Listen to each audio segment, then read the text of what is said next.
lower damage output. He's just so clutch in those multi-man scenarios. Yeah, he's 4-0 on it, but one of the big things is Stark, he's not just the person who is in charge of being a carry top laner. When he's on a tank, he's the playmaker. He's the one who pulls the trigger on the fight. He's the one who blows the horn on the Ornn and makes it so that those fights start. Yeah, we saw a lot of very early teleports from him when he gets the Ornn. He wants to be super proactive with that. And of course, on the opposite side, now that they prioritize the Ornn, the counter pick's always a possibility. Yeah, the Braum, I would say, is already a big counter pick to it. You just stuff the engage with the shield, and then the ultimate is just kaput. It's gone. And now also, not going to see the Kindred. Stomage's favorite counter pick, not going to see the light of day again. Spawn will be happy. And they do get themselves the Trundle. This is a pick that EVOS did struggle against a little bit when it came to their final performance. I do want to see what Yijin picks into this, though, because Graves, Kindred, Ranged, even things like Nidalee are pretty good into the Trundle, having a 1v1 or faster clear speed. So I do want to see what he picks there. A lot of options left open. As you highlighted, the Cassio will be locked in. Yeah, this is the game where Ryze has been left up here, so GBM's Ryze is something that you have to worry about being picked later, so this kind of stops that from being picked, but now GBM has so many unique champions. He played 6 games during the play-in stage. He played 6 different champions. He's a champion ocean. It is actually quite vast in terms of what he's able to pull out. I mean, the one we always mention to prove our point is the Alawi mid lane. Of course, I don't think we'll see anything that crazy, but it's something that you should be ready for on the side of Warzone. And another thing, too, is I like this Cassio because it doesn't only just stop you from picking Ryze because you're counter-picking yourself. It stops the Vladimir, which is kind of Cassio's the common counter-pick to the Vlad. So it's doubly effective here, even though it's blind. And that's the other thing as well, right? Like, Karma was also banned away from EVOS, which is usually seen into the Vladimir. They choose to ban it. They don't choose to prioritize it for themselves. So they kind of have to pick something like the Cassiopeia. And it's not going to be the likes of the Talia. It's not going to be the roam-heavy champion that could work super well with an Alistar in your composition. Go down to bottom, just have some damage dealers. This Cassiopeia is going to be a harder pivot. Have to see. And now as we enter the second ban phase, you can see what role both teams are looking to pinch for TCL. They want to shut down Slay. They've already got their Ezreal. They want to take some of the options off the board. Jhin, the first one to go. I expect Caitlyn to be the next one. They picked the Ezreal here for safety on the side of SuperMassive. And also, Ezreal Braum, very good invading combination. If you land the Q or the auto attack with the Braum, Ezreal is one of the AD carries that can stack up the passive the fastest to get to the stun. So I really do like that pick here. I like the bans that are coming through from both sides so far. See what they want to go for. GP, no comfort pick for Fabulous. Stark sees he has to play the tank on the top side, knows he can get effectiveness out of it, but doesn't want to risk getting outscaled.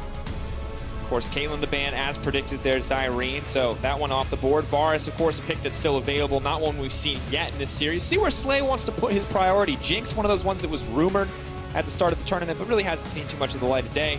And Fiora also getting taken away. Stark really knows what he does not want to play against. Yeah, he certainly does. Get rid of the Fiora, get rid of the Gangplank. Camille also has been banned away, so that's most of your carries in the top lane completely removed. There's a chance now that SuperMassive, knowing that fact, they could flex this, I will say that, but Sion tends to be the natural go-to tank now that an Ornn has been seen. However, the Vladimir, we mentioned this just before, so powerful for GBM. Can't believe they chose to give it away. They had 2 more bans to throw. They don't do it. They say the Cassio is going to be easy to play up against it. We'll have to track that lane and see what Warzone's able to do up against GBM. But now with the Graves locked in, this is one of the picks that you talked about, Zyrene, in terms of options to deal with the Trundle. And an aggressive pick like this, something that can farm so quickly, I want to see what Yijin can get done on this champion. Yeah, I think it's fantastic up against the Trundle. And yeah, we're going to have the Tristana here. I was looking at the Varus win rate for Slay. It's actually one of his worst AD carries. He's 1-3 on it, considering he's pretty much just like crushing it on Kalista, Caitlyn, and Ezreal. These champions, you go down the tier list. I think what he wants is mobility here, because Vladimir, if he picks something like a Varus, Vladimir would be all over him, on top of him, just throwing out the ultimate and just blowing him up. So Slay with something that can actually push GBM out potentially, kind of relies on the pool timing, but also keep himself safe. And at the end of the day, Fabulous, so many picks to go for. Maybe we see a Gnar, maybe we see something else. Nope, goes with the Maokai. Tried and true, tank top classic. Yeah. I mean, there's a stark contrast, to be fair, between both team compositions, not just your top laners. There's an Ezreal in the AD carry role. Does still scale up decently well with the new double tier build into dealing some damage. But GBM's going to be the primary source once again on the Vladimir. The tank to be seen in the top lane. The Maokai so good at locking champions down. And the Tristana, he can follow the Triss, he can keep on the Graves, and they're just carries across the board from EVOS. And have to see, can they find that quick early pace that they love to play through? Will we see them slow it down now because they have a Tristana, because they have these scaling picks? Or are they still just going to look to fight constantly? I mean, stylistically, you would say they're going to want to fight constantly. They're going to want to use the Graves to have early moves. But when you look at the compositions, scaling mid laner, scaling AD carry, you would expect them to say, okay, let's just pump the brakes a little bit. But I don't think that's the VCS style. I don't think EVOS are here to play that game. We saw what happened in game 2 when they thought they could scale up. But I think they want to go back to game 1. They want to have a game that gets down and dirty and a little more bloody. I mean, you can't pump the brakes if there's no brakes on the car. That's basically the way the VCS plays as an entire region. They only go forwards, and I think this starts with Yijin. I think this starts through the Graves against the Trundle. Go forwards. Warzone helps him get the 2v2s and just control the map. Absolutely the case. It is time to find out. We are now getting ready. Game 3 in this series, 1-1 apiece. The winner moves themselves up to match point, one step closer to the main stage. EVOS Esports versus SuperMassive Esports. Coming through on the blue side, early jungle, as always, a talking point in this series. You can't not talk about it when Yijin is on the map. Fans in the crowd ready to see if EVOS can find another win. But what do we actually expect from this? Is this an invade? Is he going to hard farm? What do we expect from this pick in the hands of Yijin? Track him. Go in the jungle, track the enemy jungle. We looked at the jungle proximity for Yijin in wins and losses. It was higher when they lose. When he's playing around his lanes, they actually lose the game more often. If he's in the enemy jungle, stealing camps, creating a gold difference between himself and the other player, that's when he really shines, is when Yijin is controlling the other jungler, makes it so that his lanes can play safely and push forward. Him and Warzone usually have really good goal differences in wins, so stark contrast to be seen usually between their wins and losses through those two roles. Of course, what you are looking for forward 2 with Yijin on the Graves is that he could track him. He does have an advantage at taking Raptors, just being the Graves over the Trundle, until you see the likes of a Tiamat. And it isn't the Rejuve bead start here from Stomage on the opposite side. He's gone for the refillable potions. So his jungle pathing is the place that you have to look first. And will Yijin find that through vision placement? We know that SuperMassive have moved forwards early in this game to try and find some of their own. And I don't think it's going to be a Tiamat for Stomage, because Tiamat's something that's been a little bit more exclusive to what we've been seeing here in this match, but also the LPL. In other regions in the West, it just isn't really seen at all on Trundle. It's considered a gold sink just to get your Raptors, which will take a few extra seconds to clear, but you are capable of clearing. So I expect the Graves, I expect Yijin to try and find a way to exploit that. Dodge that vision. Down the mid lane. And he's playing to that side. Warzone has to be careful. Level 1 Cassia. Warzone's been here before. Immediately burns the flash. Yeah, one of the strengths of Warzone as a player is that he doesn't hesitate to flash. Maybe looking to turn the play. Warzone still level 1. Has the Twin Fang, though. That's a low cooldown. Stomage may just need to flash here. A lot of damage, but has the red buff to start to sustain through. He did need to flash, because Yijin almost got the second part of the Q on him, and now that means he can go into the Trundle's jungle. He can push this Trundle out. He can start harassing. This is exactly how Yijin likes to play League of Legends. This is when you see EVO start winning games. And you talk about difference between regions. Stomage didn't want to flash, but he had to. Warzone didn't care. He will flash immediately, and he stays healthy, where the Trundle does not. But Snowflower's in. May have wanted the 1v1, but probably does not want the 2v1. There's the pillar as well. Choose not to follow, though. The bottom lane. Ron OP. Oh, they want the fight. Looking for the knockup. The Ignite immediately goes down the body block. Snowflower trying to keep his jungler alive. Ignite is ticking. Red buff. Is he going to burn? He's still alive. First blood going through on the red buff. Snowflower now has to run, now has to make it out, but Warzone has been left all on his lonesome. Nullifying Orb, not going to be enough. There's the Crimson Rush. Kill traded back. GVM Diamond Tube, huh? Diamond Tube? That's what's going through his head right now. Takes down Warzone, solo kill in the mid lane. Yeah, 3 minutes in the game as well to get that solo kill. Compliments of the flash used earlier by Stomage, but Stomage also dies. So technically, you'd say there was a trade there between the 2v2 as a lot was expended for each kill respectively. Yeah, but when Yijin starts getting ahead in the jungle, it just goes from bad to worse for the other team. Stomage is going to struggle to pick up camps now. He's going to have to go for his Raptors, or potentially the other side of the map to get something here. Because this play, where Stomage didn't have flash from earlier, the revisit and just the aggression that came out of the bottom lane, and the good roam from Ron. Yeah, nice little use of the red buff there, getting the last tick as you do come towards the mid lane. GBM also even dodging out on the Q with the puddle, making sure that there's no such thing as move speed. There's no safe place for him to be. Stomage actually will get the enemy blue here because it's not covered completely. Still level 2, though. Still spotted on vision. So perfect information here coming in terms of the jungler. It's a counter gank that you're looking at actually for Yijin. He knows it. He knows that he's only level 2, and they'll see when he goes to the Scuttle Crab. So just hovering around the mid lane, letting Warzone be oppressive. Still just level 2. Scuttle Crab, not enough. Cassia with mid pressure, and he's going to go to the Raptors.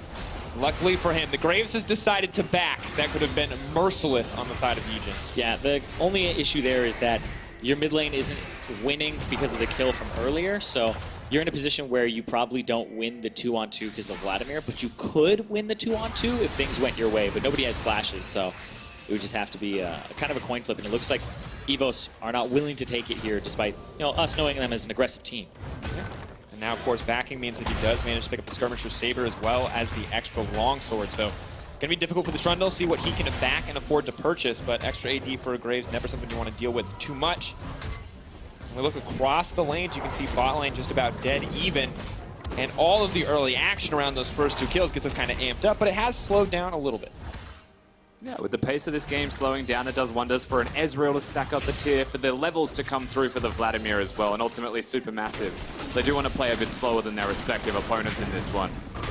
I mean, we are saying the game slowed down, but it's because it peaked very, very early on. We're 5 minutes in, 2 kills. Last game, it took a long time before First Blood came out, so EVOS is already off to a better game stylistically, with their jungler being ahead, too. I will say there's opportunities, though, for consistent ganks. No summoners being available means you do want to keep going for these chances, even if it's just damage, which unfortunately doesn't connect on this one. And shout out to Stomage, who at level 3 continues to gank, runs through the mid lane, gets a little bit of extra experience, just enough to get to level 4. We're going to have to hold that thought because the level 6 advantage still comes in for GBM. He's going to try to go under, but this what's could just Warzone turn doing against them. Warzone wants to fire back, just trying to sidestep. This doesn't matter for GBM. Gets the kill! Now Stomage maybe next. Here comes the Graves. You're going to get another one! Oh my god, outplayed! What is SuperMassive doing? I think GBM has just lost his mind for a second there. Going forwards, thought he had to dive. At least in the 1v1 he'd be safe. But with no idea, presumably, of where the jungler is of EVOS, I mean, he just bites off way too much even in the 1v1. My favorite part of that is watching Stomage, who he's off on the side, and then he's just going to come in through. He's like, I got you, buddy. Straight underneath the turret to follow here. It's like, all right, this is the most obvious dive in the history of dives. Runs forward, Yijin is there. Immediately the nearsighted comes out. Because that got changed for Graves, it just locks him out, slows him even more. And, oh, you hate to see it. And he was feeling himself after last game, still playing last game a little bit as that strong Vladimir. Weaker this time around, and we can see the jungler who's been influencing this. Variable performance across the game. This game looking like another fantastic one for him. Yeah, certainly set up this time around Yijin on the Graves, empowered from level 1 onwards, basically, just from the matchup alone, and from the way that Stomage has been playing. And of course, game 2, 0 kills plus assists at 15. This game, a little different, already participating in 2. And this is what you want to see from EVOS, because when Stark is playing a tank, he's not going to be the one who's split pushing to kind of win the game like he was in game 1. It's going to be the rest of the team that needs to step up, and that's Yijin, followed by Warzone. And the development of EVOS as well. We talked about, top lane jungle synergy, not mid jungle synergy, although GBM may be the one looking to gank here. Fabulous right there, very low. Good damage comes in from GBM. Start trying to buy a bit of time, use the shield, call the Forge God, and a flash out to safety. Will knock back. I'm just going to walk away. Still good use of getting the summoner out there. So good rotation from GBM. You can see on the opposite side of the map, however, you've revealed the Vlad. You know the Maokai can't assist this. Trying to play the numbers game. Good use of the disengage there. TP now coming in. Looking to trade CC. Slay goes forward. May just get stunned in exchange, but Stark is here. Backs and immediately goes bottom lane. Maokai now free on the top side of the map. Yeah, that hurts him a lot. He doesn't have the ultimate, so he couldn't actually blow it right after. So he pretty much came down to accomplish almost nothing and just lose CS on the top side. Yeah, he gains nothing really from that. The teleport being wasted. You mentioned the ultimate being gone. Well, he probably shouldn't have teleported at all without that available. Barely actually gets to recall, otherwise he would have lost even more. A little unfortunate for Zaynot. Definitely wanted to cancel that out, but does hit the creep wave, trying to keep the push up. And you can see Slay clearly committed to a more late game strategy, even if his mid and jungle have a bit of a different plan. 55 stacks remaining on that coal before he can cash in. And right now, the lead right now for EVOS is pretty much in that jungle. You see Yijin's already invading the second blue buff. He's sitting on 1,600 gold right now. He's 1,000 gold up over the enemy Trundle. He's 1,000 gold up over Stomage. So Yijin has a lot of the tools to carry this game right now. And that's what I'm looking for here is how is he going to start accelerating the pace and trying to get towards this mid lane again? Because GBM, he's been really aggressive. Oh, absolutely has. Ulti again. Heal comes out from Warzone. Ron OP is right there in the mid lane. GBM, I'm sorry, buddy, you gotta run. Now trying to go through, the knockup is there. Warzone with the ulti gets another kill back. And how many times do you think we'll see GBM go aggressively when people are missing from the opponent team? This keeps happening now.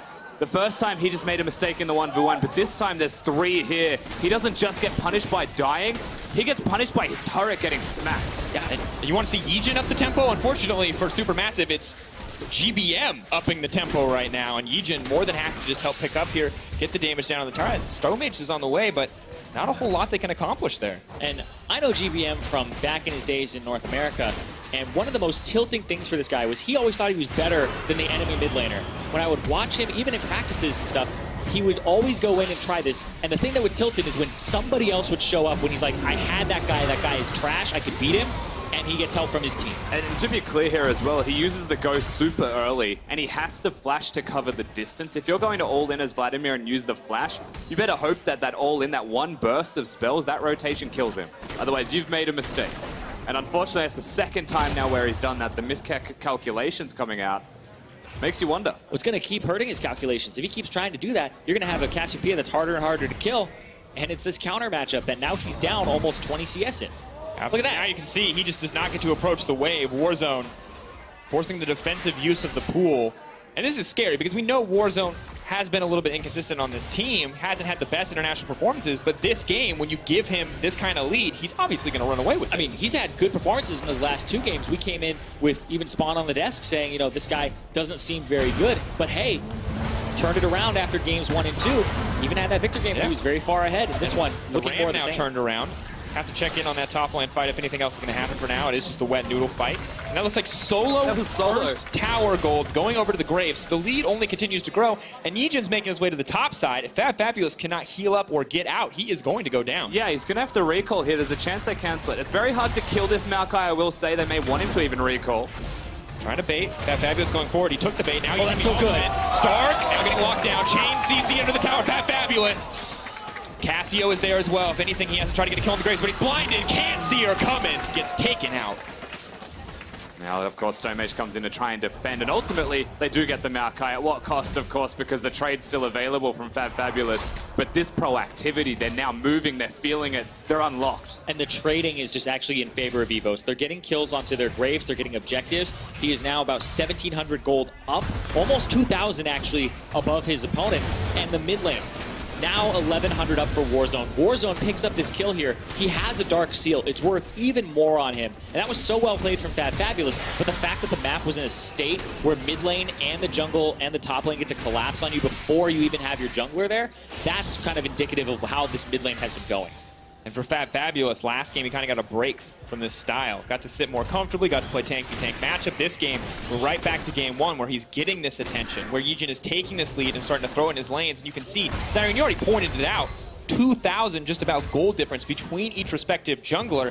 It's not a tank-v-tank jungle match. This is a Graves. This guy is going to kill people. Yeah, and right now, kind of the saving grace right now for StoneMage is that Yijin hasn't purchased. He's sitting on that 2,000 gold in his inventory to the 1,200 that StoneMage has. So StoneMage will get his jungle item completed, but we're looking at lots of components here for Yijin. I want to see what he goes for here.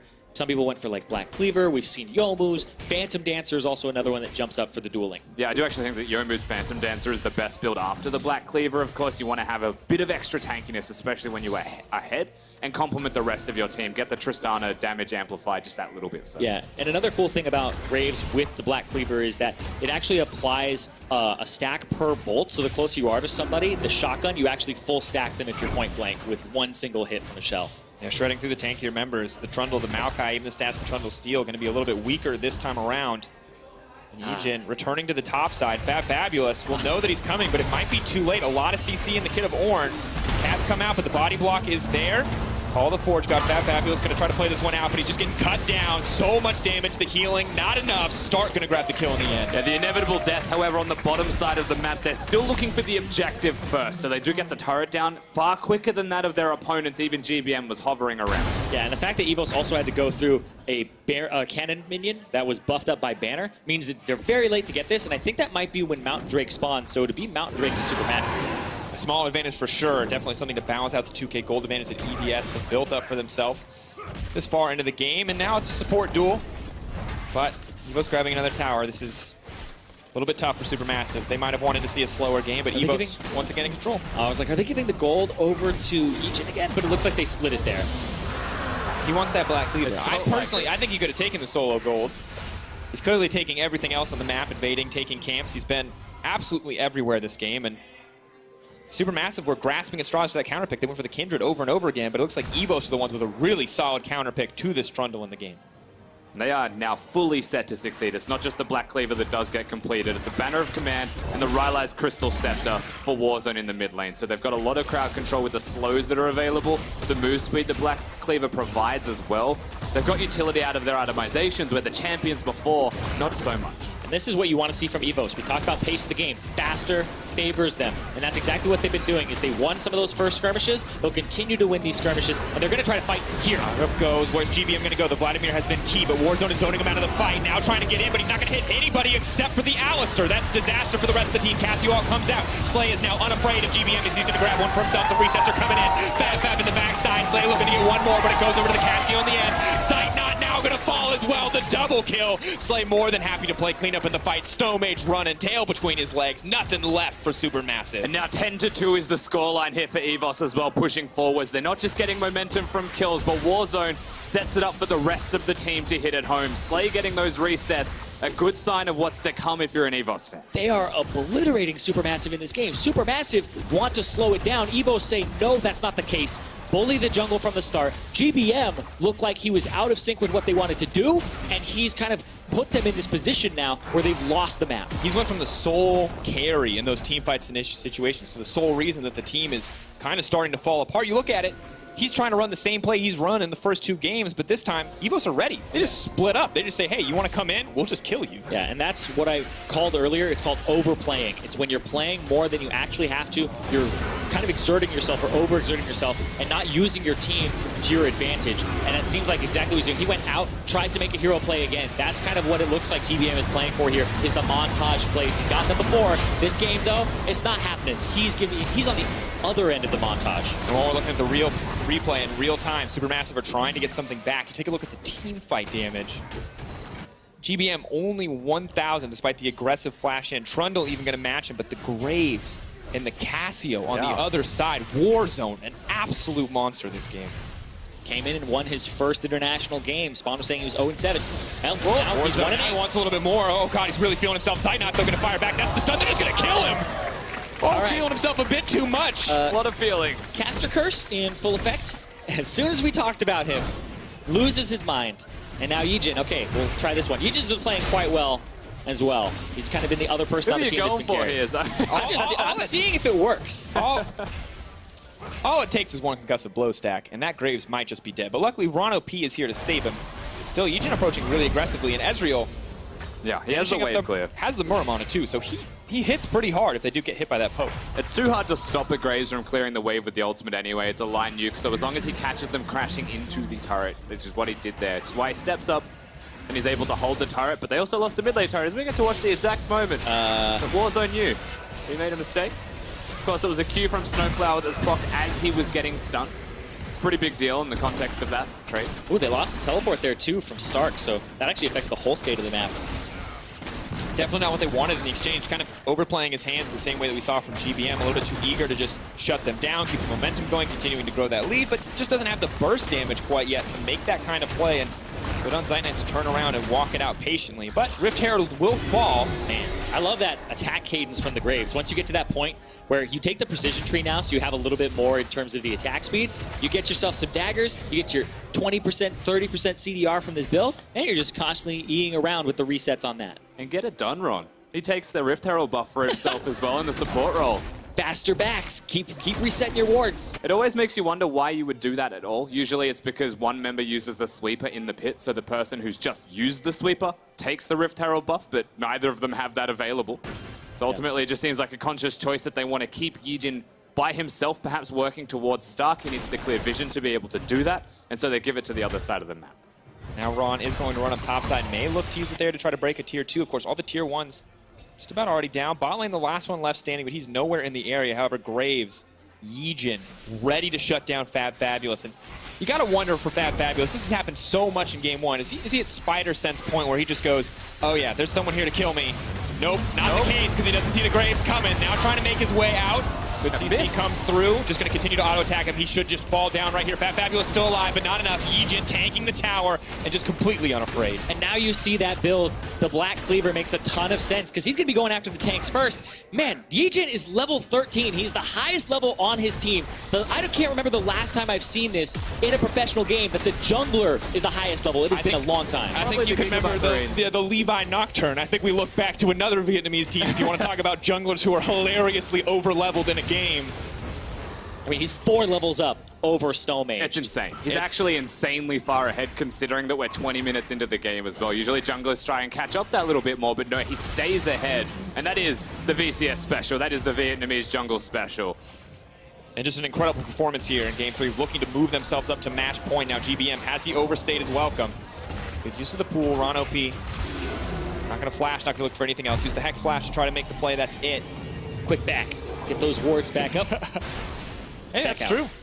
That's some good value. See where they want to use it, as it is about halfway through the cooldown now. Warzone playing a little bit more safe around the mid lane after his over-aggressive play on the top side. And still, EVO's in complete control here. SuperMassive, though, have gotten a few things back here and there due to some missteps, but no doubt that EVO's absolutely own the map at this point. Yeah, and a lot of that is off the back of Yijin. This guy, super young. I believe he's 17 years old. Born in the year 2000, making me feel old, but he's playing right now out of his mind. He's 3 items, and there's 1.5 on Stomage. Yeah, the aura of confidence that comes from these junglers is something to be admired. Even going towards the rapid fire cannon as his 3rd item of choice. Not the Phantom Dancer. Why would you I don't need damage reduction to duel you. I need damage to duel you. That bit of extra range, because you know they're running away, Dracos. You know they're going to back out. Definitely the case, and now they're taking the red buff away. And really, EVOS, we've been critical a little bit of their vision in this game, but they have set up total control on the top side jungle. And now they're just looking to play it a little bit slower in the mid lane. Yeah, the major objective is the Baron buff. So that's now the place where a lot of attention will go towards. When a Graves is this fed, they'll do it extremely quickly. When a Cassiopeia is on the map, they do it even faster. So that's a thing that needs to be fully respected from Supermassive, as Ron OP may be caught. Yijin does a lot of damage, though, going in for the extra, a little bit of burst. Braum blocking what he can. Warzone throws the ulti over the wall. They're trying to keep the tank zone down in the fight. They know Yijin can bring it home. He does so much in the exchange on a killing spree. Now GBM, perfect access to the backline, but Stark says, no, not today. He manages to find the ulti onto 3. Looks for a little bit more healing, but Slay is untouched. That's the double. Dropping for Yijin. Now they're on the hunt. Slay has to be careful. Yijin coming through. Fab needs to disengage just for the team. It's not enough, though. Gonna look for the knock-up. Trying to bring it home. Trying to get a few more. Slay starting to feel himself. Fabulous trying to split the team so the resets don't come through. Absolute control from EVOS as Yijin is unstoppable. 5-0 and 7 for Yijin in a 14-kill game. This guy is going off. Still pushing in the mid lane as well. Inhib may actually get threatened here. Stomach back alive. That's how early he died in this trade. And Yijin's not even here. The most fed member says, you know what, you guys can handle this. Take the 4v3. Stomage may look for an opportunity to engage, but Graves is coming. Graves is pushing the top tower now, making his way down. GBM in the backside. He gets one more chance at this, but the ultimate not available. Still trying to bring home a few kills, but it's taken too long. The Tristana is quite strong. He's not going to get the chance to heal. Beautiful block. Snowflower.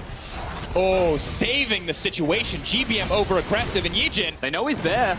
This man doesn't even care. He says, I'll come back and kill you later. Raptors are first on the list. They're always first on the list. How else do I stress this? Now he's in a position to get caught, though. Fab teleports in. If he gets caught, that could be Baron. Maybe this is the opportunity for Supermassive to turn it back. It is heavily against them, but Yijin is now set to fall. They go over the wall. They're going to take him down. Will they go for the Baron as well? It's a big risk, but if they're going to do it, they need to do it now. It's a huge risk. The fact that Zeitnot is already backing right now just means they'll probably take out the vision. But remember, your death timer is also based on the game time and your level. So Yijin is out for 32 seconds here, and they actually cancel the back from Zeitnot. Yeah, note that they're all in position here, EVOS. They're fully aware that Supermassive should be going towards the Baron with the jungler dead, and they're here early enough that perhaps it's also a major deterrent, as well as everything that was expended in the makings of that single kill. Erring to the side of caution, I respect that from the Supermassive side, but when you're 7,000 gold down, can you afford to be safe? Maybe not. When we look back at this fight, just fantastic use of the hours for CC into the Graves. Snowflower, once again, manages to stall this out with use of the Unbreakable, but guys, Graves is so strong. Yeah, he does so much damage right now. When he's getting those up close and personal fights, he's just doing so much damage with the stacks of the Black Cleaver going up instantaneously, and then has this really good cadence now with the rapid fire cannon. on top of it. Look at that damage. Insane. 4,000 damage at the fight. And you can just tell how hyper-aware they are of GBM. Right now, they're fully aware of where he is, when he's dealing damage, and how to counteract that. The Alistar, the Ornn as well, the knockups, things that are very difficult to avoid when you've only got one blood pool available. They go to the Baron buff and they hit it straight away. Snow Mage. This is his moment. This is his chance for redemption after a rough early game. He has no He's coming flash. through. This one should just fall in the favor of EVOS. They will grab it. SuperMassive now just going to back off. What are you doing, GBM? Oh, GBM. He's made this flank play so many times. He's in the middle of everybody. If he's going to turn it, he has to turn it. Oh, God. That's disgusting. It's a lot of damage. Oh, my lord. Yes, Irene. Yes, it was. Thank you. This Graves is beyond fed. This man has to stop. He's going to give himself a heart attack with how much he's eating in this game. How do you defend this turret as well? Now they've got the Baron buff. I don't think you can. Now it's completely theirs to secure. This comes back to the point of why not try the Baron? Be desperate when you're 7k down. Now they're 10k down, Yeah. Rusty. It's not a lot of options left here for the Supermassive side. But EVOS, on the other hand, they can move up to match point here in a game where people were pegging them saying, hey, 3-0 for Supermassive. Supermassive had looked clean. EVOS didn't look very clean in their region, but now we're seeing them come out and say, hey, Vietnam, every time that they are underestimated, they're coming out on top. And this counter pick prepared for the Trundle. Crazy to see, because in their finals, they just picked tanks into it. It looked so hard. They still managed to find the wins, but this time, the Graves. Yeah, I think that Trundle came out and then everybody was going, Zach Sejuani is the meta. Olaf Skarner are also there. Trundle beats all four of those junglers hands down. And then people had more time to experiment. Graves got some buffs. People were playing Nidalee into it. And even the Kindred, I think we'll see a little bit more of. But 3 ranged junglers played into it that don't build resistances are really the big answer and can bully it early. I mean, Graves buffed 3 patches back to back. Pretty crazy. And then on top of that, Yijin, clearly a veteran on the champion, so good on stage, did not hesitate to invade and find those advantages. And we have 1 minute and 45 seconds left with this Baron buff. There are 2 banner of commands that EVOS could use in any of their respective lanes. And you'd have to imagine they're keeping Stark on the top side with teleport. He wants to use one and then come join the rest of his team. They've got a couple of waves left to utilize that fact. But Graves, he needs to get his Drake first. Get your 3rd Ocean Drake in there before. And banner just used on the top side as well as in the mid lane. Graves, triple Ocean every time. Unfortunately, going for that Dragon does give the counterplay availability to Supermassive. They just walk mid lane, they dematerialize it, they're able to disengage. Fat Fabulous has the minion dematerializer. Still 2 stacks. There's one on the top side that he can go after, but they aren't Baron buffing it up right now. There's no banners left. They used both of them already. A minute left. Yijin on the bottom side. If they're going to engage, they want to go now. But Ron OP is actually the one looking to start the fight. Warren ultimate blocked out, but it means they can't block the Tristana or the Cassio damage from coming home. Stark going to flash forward. Does manage to knock up one. Ezreal still making out. Yijin right off to the side, but he's going to get exhausted. The CC starting to come through. Snowflower trying to make a hero play. Shut down onto the Fed member. The Ezreal wants to get something home, but it's Warzone. And Slay amidst everything. Cutting through the lineup. GBM needs to heal. The double kill comes in. The Tristana with the resets. Trying to hit home. Trying to close this game out. GBM runs for his life. Slay says, not a chance. Triple Quadra. The bounce house. And the Quadra for Slay. That should be it, honestly. EVS, they get all 5 kills. They walk towards the mid lane. They won't need the Baron, but they still have 15 seconds on it left, and they bring themselves to the match point. And VCS, they come out swinging a game that people thought that they couldn't win, a matchup that they couldn't win, and they are on the cusp of taking it. On the road to take it, game point as they look to close this game out. 2-1 for EVOS as they just cut through the Supermassive lineup. And that is what you want to see from them. You want to see that Stark is not the person carrying them, because you know that strategy works. You know when the Camille comes through, he can carry. But they're putting in the buff arms of Warzone, the guy who can lift. They're putting it with Yijin, the rookie, the guy who's 17 years old, super young, with the confidence on this international stage to bring it home. I just cannot believe, gentlemen, how clean that Graves performance was. How quickly EVOS dismantled Supermassive, and at the same time, we have to remember that the way that this started was not, EVOS making some fantastic outplay. It was GBM and Supermassive overplaying their hand, too eager to get early advantages. GBM too eager to prove himself over Warzone. And the second you give that advantage to a Graves, Rusty, it just it feels like it falls apart. It starts early with the 2v2, and it's not the end of the game with how strong they were getting from that. It's the follow-up, the consistent attempts from GBM, trying to be the heroic member of the side. Doesn't quite get those heroics to come across successfully for any kind of kills. In fact, you give something to Warzone. He's used to being behind. He's quite good at playing from behind because he just experiences death a lot in his losing games. But you present him kills, he's so good at snowballing games out working with his jungler. Yeah, and the fact it wasn't just the jungler. Ron OP showed up to help him, knew that GBM was going to go for an aggressive play like that. Warzone, at the very beginning, had a stumble against GBM, and I think GBM is kind of treating him a bit like a joke and saying, I can just keep all-inning you over and over again. And GBM has to get that in check for the next game if they want to take it to the 5th one. I mean, we've seen what happens when you disrespect Warzone. Well, coming up next, it's match point for EVOS as they look to secure their spot at the group stage. We're going to be right back after this. Wants to fire back, just trying to sidestep it. Gets the kill! Now Stonebridge maybe gets here comes the break. Gonna get another one! Oh my god, outplayed! What is SuperMassive doing? I think GBM has just lost his mind for a second there. Except for the Alistair. That's disaster for the rest of the team. Cassio comes out. Slay is now unafraid of GBM as he's going to grab one for himself. The resets are coming in. Fab in the backside. Slay looking to get one more, but it goes over to the Cassio in the end. Sight not now going to fall as well. The double kill. Spawn was saying he was 0-7. Now he's 1-8. He wants a little bit more. Oh god, he's really feeling himself. Sight not though going to fire back. That's the stun that is going to kill him. Legion does a lot of damage though, going in for the extra, a little bit of burst. Braum blocking what he can. Warzone throws the ulti over the wall. They're trying to keep the tank zone out of the fight. They know Yejin can bring it home. He does so much in the exchange, trying to close this game out. GBM runs for his life. Slay says, not a chance. Triple quadra, the bounce house, and the quadra for Slay. Taking game point as they look to close this game out. 2-1 for EVOS as they just cut through the SuperMassive lineup.